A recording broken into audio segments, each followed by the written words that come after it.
Hi friends, आप सभी का आपके अपने यूट्यूब चैनल यूपीएससी इन्फो 24 में स्वागत है। तो दोस्तों, हम उम्मीद करते हैं कि आप सभी लोग स्वस्थ होंगे और खुश होंगे। फ्रेंड्स, ये जो वीडियो है पीजीटी हिस्ट्री का प्रैक्टिस सेट 138 है। तो अगर आप TGT, PGT, LT grade, GIC और असिस्टेंट प्रोफेसर की तैयारी कर रहे हैं हिस्ट्री सब्जेक्ट से, तो ये वीडियो आपके लिए है। वीडियो के अंत तक बने रहिए। वीडियो पसंद आए तो वीडियो को जरूर लाइक करें और चैनल पर दोस्त नए आए तो चैनल को सब्सक्राइब कर लें। आज का जो क्वेश्चन है वो 101 नंबर से शुरू हो रहा है। क्वेश्चन देख लेते हैं। यह क्वेश्चन आपका टीजीटी यूपी टीजीटी 2021 में पूछा गया है। निम्नलिखित में से कौन सा अधिकारी अपने प्रांत के जिलों के संग्रहण को नियंत्रित करता था? निम्नलिखित में से कौन सा अधिकारी है जो प्रांत के जिलों के जो संग्रहण होते थे उसको नियंत्रित करता था? ऑप्शन ए है समाहर्ता, बी है सन्निधाता, सी है स्थानिक और डी है परामर्शदाता। तो आंसर जाएगा ए के साथ समाहर्ता। जो समाहर्ता अधिकारी है वो अपने प्रांतों के जिले के संग्रह को क्या करता था? नियंत्रित करता था। जो चीज़ें इकट्ठी होती थी, कर जो इकट्ठा होता था उसको क्या करता था? समाहर्ता जो होता था उसको क्या करता था? नियंत्रित करता था। ऑप्शन ए सही है। व्याख्या देख लेते हैं। मौर्य काल में सन्निधाता जो है राजकोष का संग्राहक एवं संरक्षक था और समाहर्ता नामक पदाधिकारी राजस्व को एकत्रित करने और या जो आय व्यय का लेखा जोखा रखने के लिए उत्तरदायी था। तो राजस्व को एकत्रित करने या कह सकते हैं प्रांतों के जिले के संग्रह करने को नियंत्रित कौन करता था? तो वो कौन करता था? तो आपका समाहर्ता करता था। ये आपको याद रखना है। समाहर्ता आंसर हो जाएगा। आगे देखते हैं। सूची 1 को सूची 2 से क्या करना है? सम्मिलित करना है और दिए गए कूट की सहायता से क्या करना है? आंसर का चयन करना है। जैसे राजवंश दे दिया है आपका और उसके बाद जो वंश है वो किसके शासनकाल में कौन आया था ये आपको बताना है। तीर्थयात्रियों का दिया है तीर्थयात्री। तो मेगस्थनीज है, तो मेगस्थनीज किसके दरबार में आया था? किस वंश के? तो वो मौर्य वंश। तो इसका मौर्य वंश से कर लेंगे। मेगस्थनीज मौर्य वंश के शासनकाल में आया था। ह्वेनसांग देखते हैं तो ये पुष्पभूति जो वंश है उसके समय में, मतलब हर्षवर्धन के समय ह्वेनसांग भारत आता है। और बचा फायान, तो ये चंद्रगुप्त विक्रमादित्य के समय आया था। तो गुप्त वंश इससे मिलान कर लेंगे। तो इस तरह आप कर लेंगे मिलान। तो आपका ए जो होगा दूसरे से, तो ए का दूसरे से करेंगे तो यहाँ पे 2 मिल रहा है। फिर फायान का तीसरे से, तो आपका डी आंसर हो जाएगा। डी आपका आंसर हो जाएगा। इसको देख लीजिएगा। फायान जो आया था वो किसके शासनकाल में आया था? तो फायान आया है गुप्त वंश के शासनकाल में। आपका मेगस्थनीज आया है मौर्य वंश के शासनकाल में। और ह्वेनसांग जो आया है पुष्पभूति वंश के शासनकाल में आया है। मतलब ह्वेनसांग ये शासनकाल मतलब कार्यों की बात करें तो जो मेगस्थनीज आया था मौर्य वंश के समय आता है। और इसके बाद फायान आपका गुप्त वंश के समय चंद्रगुप्त विक्रमादित्य के साथ उल्लेख है उसका। और ह्वेनसांग आपका हर्षवर्धन के समय आता है, तो उसका भी आप उल्लेख कर लीजिए। तो ऑप्शन आपका डी सही होता है। व्याख्या देख लेते हैं। मेगस्थनीज चंद्रगुप्त मौर्य वंश तथा फायान चंद्रगुप्त द्वितीय गुप्त वंश तथा ह्वेनसांग हर्षवर्धन पुष्पभूति वंश के काल में भारत आए थे। अन्य महत्वपूर्ण तथ्यों को देखते हैं। तो ह्वेनसांग का अन्य नाम युआन च्वांग था। ह्वेनसांग का अन्य नाम जो था युआन च्वांग था या स्वान चांग, या यात्रियों का राजकुमार के भी नाम से इसको संबोधित किया जाता है ह्वेनसांग को। आगे देखते हैं। मेगस्थनीज के अनुसार बिक्री कर न देने वाले को मृत्युदंड दिया जाता था। मेगस्थनीज के अनुसार अगर कोई बिक्री कर न दे तो उसको मृत्युदंड की क्या होती थी? सजा होती थी। तो इस तरह आप कुछ तथ्यों को देख लेते हैं। आगे चलते हैं। 102 नंबर क्वेश्चन देखते हैं दोस्तों। 103 नंबर देखते हैं कि बराबर समूह के किस गुफा पर अशोक का अभिलेख उत्कीर्ण नहीं है? बराबर समूह के किस गुफा पर अशोक का अभिलेख उत्कीर्ण नहीं है ये बताना है। ए कड़ चौपड़ गुफा, बी है सुदामा गुफा, सी है लोमस ऋषि गुफा, डी है आपका विश्व झोपड़ी गुफा। तो कौन सा आंसर हो जाएगा? तो 103 जो जाएगा सी के साथ जाएगा। लोमस ऋषि गुफा है उसमें अशोक का शिलालेख क्या है? उत्कीर्ण नहीं है। तो ऑप्शन सी आपका सही हो जाएगा। व्याख्या देख लेते हैं। सम्राट अशोक और उसके पौत्र दशरथ ने भिक्षुओं के रहने के लिए गुफाओं के रूप में विहार बनवाए थे। यहाँ प्राप्त गुफाओं में कर चौपर गुफा, सुदामा गुफा एवं विश्व झोपड़ी अशोककालीन गुफाएं हैं, जिनमें अशोक के अभिलेख उत्कीर्ण है, जबकि लोमस ऋषि की गुफा दशरथ के समय निर्मित है, जो काफ़ी प्रसिद्ध है। स्थापत्य की दृष्टि से जो सबसे अच्छी गुफा लोमस ऋषि की गुफा है। इसका कोई लेख नहीं खुदा है, इसमें कोई लेख नहीं खुदा है, तो आपका ऑप्शन सी सही था। आगे चलते हैं, 104 नंबर क्वेश्चन है, अच्छा क्वेश्चन है, पीजीटी में पूछा गया है। किस अभिलेख में अशोक बुद्ध धर्म और संघ के प्रति विश्वास प्रकट करता है? अशोक निम्न में से किस जो अभिलेख है या स्तंभ लेख है, किस अभिलेख में बुद्ध धर्म और संघ के प्रति क्या है विश्वास को प्रकट करता है, ये बताना है।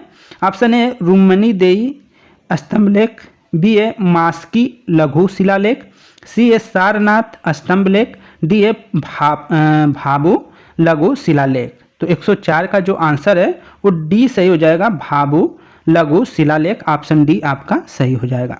आगे चलते हैं, इसके व्याख्या पे नज़र डाल लेते हैं। भाब्रू या बैराट अभिलेख में अशोक का नाम प्रियदर्शी मिलता है। भाब्रू कहें या बैराट कहें एक ही बात है, दोनों एक ही नाम से जाने जाएंगे। तो भाब्रू या बैराट अभिलेख में अशोक के नाम जो है प्रियदर्शी मिलता है।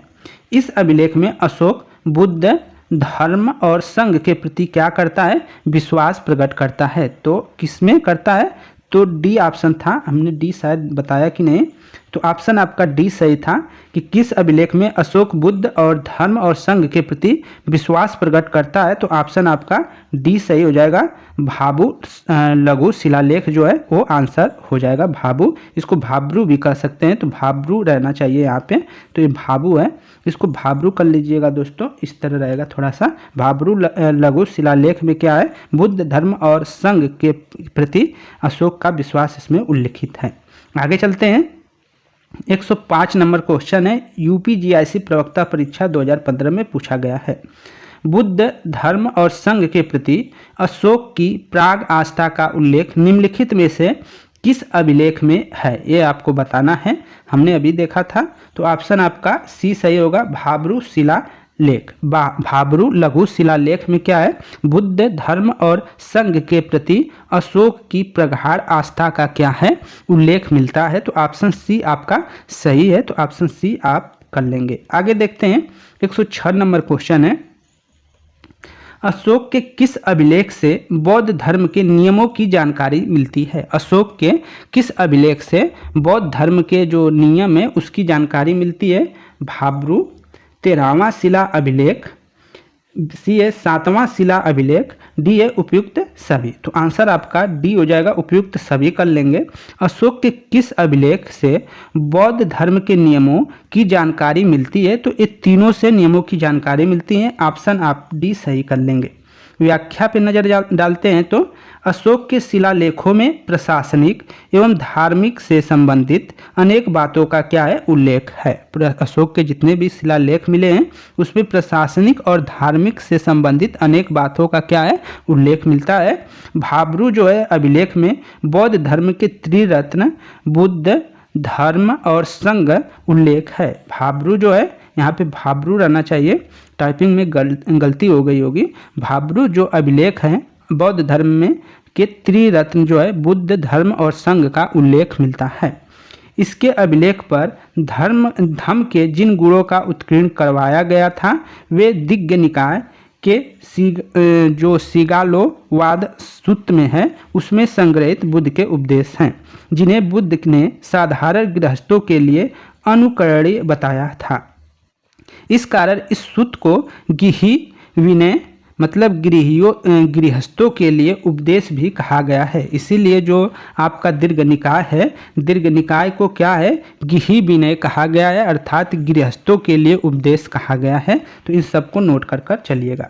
107 नंबर देखते हैं, अशोक के 14 शिलालेख पाए गए थे। तो 14 शिलालेख है दोस्तों, तो वो एक ही स्थान पे तो पाए नहीं जाएंगे, लेकिन इसका जो नियरेस्ट आंसर होगा वो आप दे सकते हैं कि अशोक के जो शिलालेख हैं वो पाए गए हैं, तो कहाँ से इसमें से पाए गए हैं ये देखना है शिलालेख। ठीक है, पाटलिपुत्र में, गिरनार में, सारनाथ में, उज्जैन में। तो इसमें से किसा कहाँ पाए गए हैं, तो गिरनार में पाए गए हैं और कहीं नहीं, इन तीनों में तो नहीं, गिरनार आपका आंसर होगा कि गिरनार में पाए गए हैं। अशोक के जो 14 शिलालेख हैं वो पाए गए हैं, तो गिरनार एक स्थान है, वहाँ पे भी एक शिलालेख पाया गया। एक ही स्थान पे तो 14 मिलेंगे नहीं, ये आपको याद रखिएगा। जो 14 शिलालेख है वो एक स्थान पे नहीं मिलेंगे, लेकिन इनमें से जो गिरनार है वहाँ पे एक शिलालेख पाया गया है, तो ऑप्शन बी आपका सही हो जाएगा। व्याख्या देख लेते हैं। 14 शिलालेख विभिन्न लेखों का एक समूह है जो 8 विभिन्न भिन्न जो स्थानों से क्या हुए हैं, प्राप्त किए गए। और ये स्थान इस प्रकार है, जैसे शाहबाज गढ़ी जो है, ये शिलालेख जो है वो कहाँ मिला है, पेशावर जिले में स्थित है। मानसेहरा है, हजारा जिला में स्थित है। कालसी जो है देहरादून जिले में स्थित है। गिरनार क्या है, काठियावाड़ के में जूनागढ़ के समीप स्थित गिरनार की पहाड़ियों पर स्थित है। उसी तरह धौली से भी मिला है जो उड़ीसा के पुरी जिले में स्थित है। जौहरगढ़ से उड़ीसा के गंजाम जिले में स्थित है। एरगुंडी जो है आंध्र प्रदेश के कुर्नूल जिले में स्थित है। और सोपारा जो है महाराष्ट्र के थाना जिले में स्थित है। तो इस तरह कुछ आपको दिख गए होंगे कि कहाँ कहाँ से उसके शिलालेख मिले हैं। अन्य महत्वपूर्ण तथ्यों पर देखते हैं, नज़र डालते हैं। तो धौली एवं जौहरगढ़ के शिलालेख पर 11वें 12वें एवं 13वें जो है शिलालेख उत्कीर्ण नहीं किए गए हैं। धौली और जौहरगढ़ जो है, जौगढ़ है कि शिलालेख पर 11वें 12वें तथा 13वें शिलालेख उत्कीर्ण नहीं किए गए हैं। अर्थशास्त्र से पता चलता है कि जो अमात्य धर्मोपदेश मतलब धर्म उपदेश शुद्ध अर्थात धार्मिक प्रलोभनों द्वारा शुद्ध चरित्र वाले सिद्ध होते थे, उन्हें ही न्यायाधीक्षक जो होता है न्यायाधीश बनाया जाता था। धर्मोपदा शुद्ध जो होते थे, मतलब धार्मिक प्रलोभनों से के द्वारा शुद्धि चरित्र सिद्ध होता था कि उनका कोई धार्मिक प्रलोभन दिया जाए और उनकी जांच होती थी और उस प्रलोभन में वो बच जाते थे, मतलब उनको लालच किसी प्रकार का नहीं होता था। अगर ये बात सिद्ध हो जाती थी तो उन्हीं को क्या है, न्यायाधीश बनाया जाता था। मौर्य काल में कारीगरों का अंग क्षति करने पर मृत्युदंड दिया जाता था। मौर्य काल में जो कारीगरों का अंग अगर क्षति करने पर उसको क्या है, मृत्युदंड दिया जाता था। तो इनको याद रखिएगा। 108 नंबर क्वेश्चन है, 2021 पीजीटी में पूछा गया है। किस शिलालेख में अशोक अपने प्रियदसी लाजा मगधे कहता है या कहता है?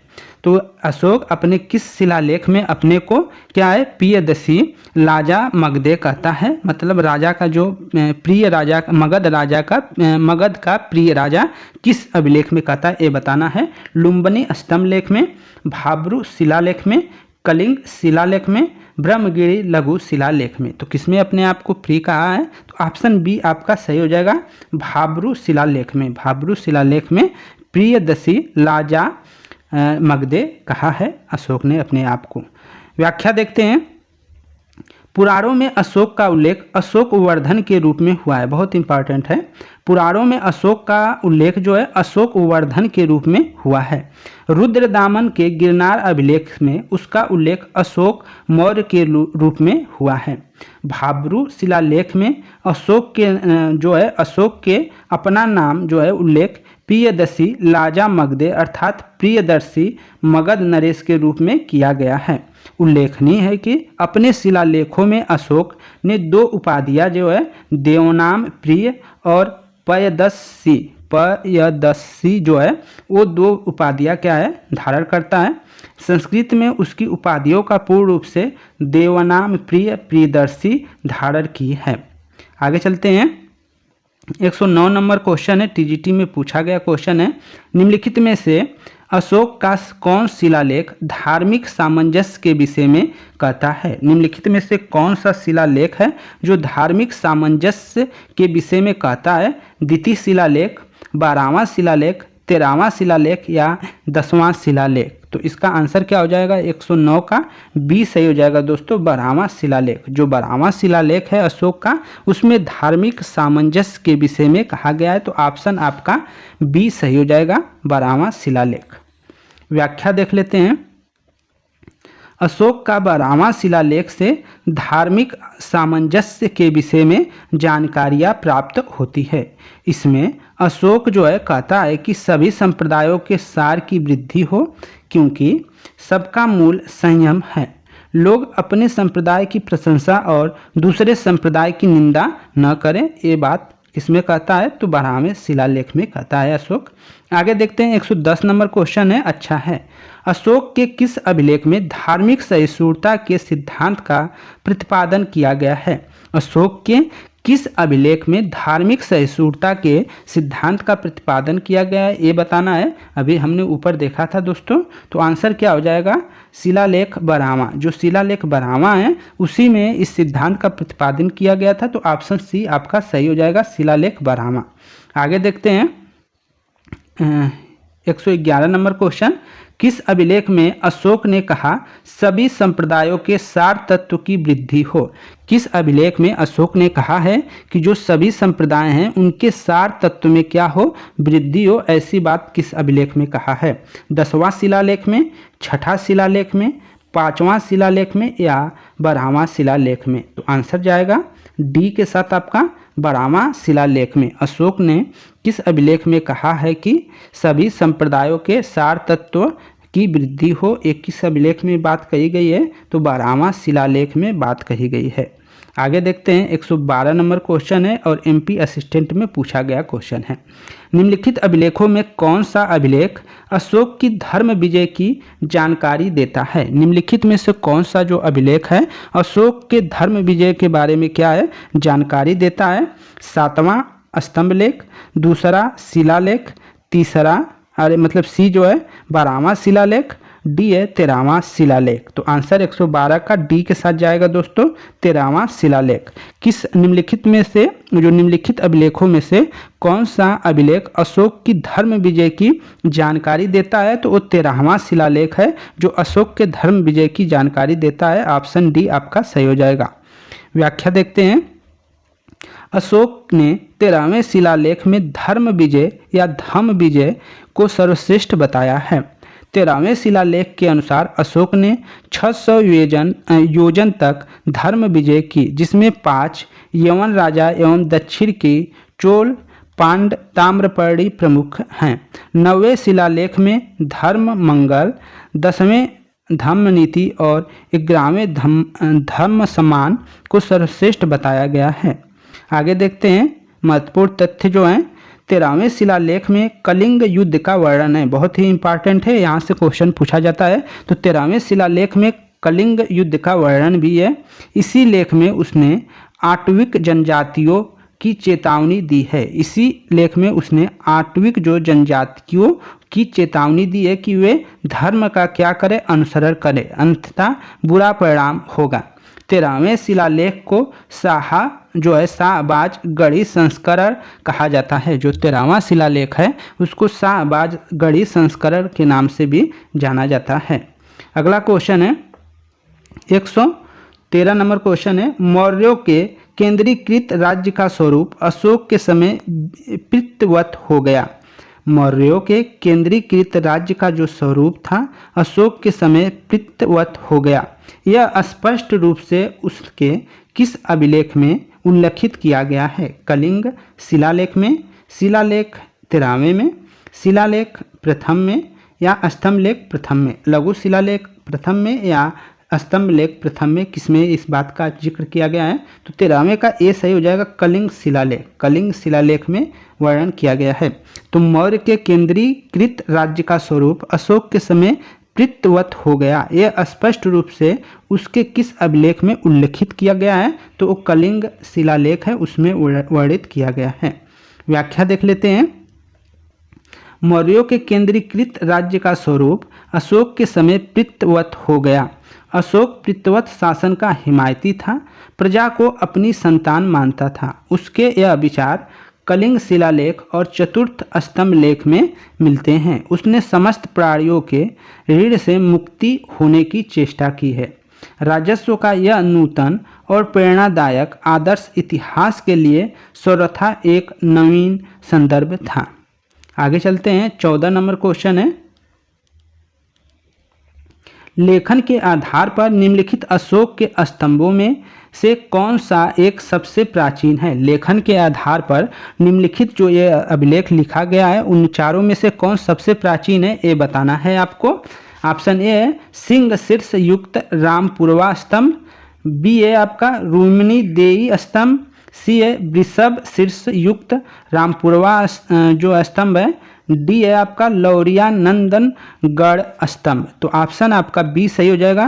रुक्मिणी देई जो स्तंभ है उसमें क्या है, सबसे पुराना है। अशोक का जो स्तंभ है उनमें से सबसे प्राचीन कौन सा है, तो ऑप्शन बी आपका सही है। रुक्मिणी देई स्तंभ जो है वो सबसे पुराना है। अगला इसके व्याख्या को देख लेते हैं। तो प्रश्नानुसार लेख के आधार पर रुक्मिणी देई स्तंभ लेख अशोक के स्तंभों में सबसे प्राचीन था। अशोक अपने राज्याभिषेक के 20वें वर्ष बाद लुम्बिनी आया था। इसी स्तंभ लेख से मौर्यकालीन कर व्यवस्था की जानकारी मिलती है, इसीलिए इसे आर्थिक अभिलेख भी कहते हैं। इसी स्तंभ लेख में अशोक कहता है कि बुद्ध का जन्म स्थान होने के कारण लुम्बिनी से उपज का केवल 8 भाग लिया जाएगा। इसमें उद्दलिक शब्द का प्रयोग किया गया है, जिसका अर्थ होता है करों से मुक्ति होता है। आगे चलते हैं। 115 नंबर क्वेश्चन है, अच्छा क्वेश्चन है। रुक्मिणी देई स्तंभ किसके काल का है? रुक्मिणी देई स्तंभ किसके काल का है ये आपको बताना है। Option A Ashoka, B A Kanishka, C A Samudragupta, D A Menander. तो आंसर जाएगा ए के साथ अशोक के। ठीक है, रुक्मिणी देई स्तंभ किसके काल का है, तो अशोक के काल का है। ऑप्शन आपका ए सही हो जाएगा। व्याख्या देख लेते हैं। व्याख्या पर नजर डालते हैं। रुक्मिणी देई स्तंभ अशोक के शासन काल का है। यह नेपाल की तराई में स्थित है। इस लेख से पता चलता है कि अशोक अपने राज्याभिषेक के 20 वर्ष बाद यहाँ आया और उसने यहाँ धार्मिक कर बलि को माफ कर दिया तथा भूमि कर घटाकर 1/8 कर दिया। अन्य महत्वपूर्ण तथ्य देखते हैं। तो अशोक ने नेपाल की तराई में स्थित निगलिवा में कनक मुनि के एक स्तूप के संवर्धित एवं द्विगुणित करवाया। सांची एवं सारनाथ के लघु स्तंभ में वह बौद्ध संघ में फूट डालने वाले भिक्षुओं तथा भिक्षुणियों को चेतावनी देता है। जो सांची एवं सारनाथ का स्तंभ लेख है, लघु स्तंभ लेख है, उसमें बौद्ध धर्म में जो है संघ में फूट डालने वाले, चाहे वो भिक्षुक हों या भिक्षुणी हों, उनको ये चेतावनी देता है। आगे भाब्रू जो है, जिसको बैराट राजस्थान में पाया जाता है, तो भाब्रू से प्राप्त लघु शिलालेख में अशोक स्पष्ट बुद्ध धर्म एवं संघ का अभिनंदन या अभिवादन करता है। तो फ्रेंड्स, ये थे 15 क्वेश्चन और उसके व्याख्या भी। अगर वीडियो पसंद आई हो तो वीडियो को लाइक करिएगा। चैनल पे नए हैं दोस्त तो चैनल को सब्सक्राइब करिएगा। धन्यवाद साथियों।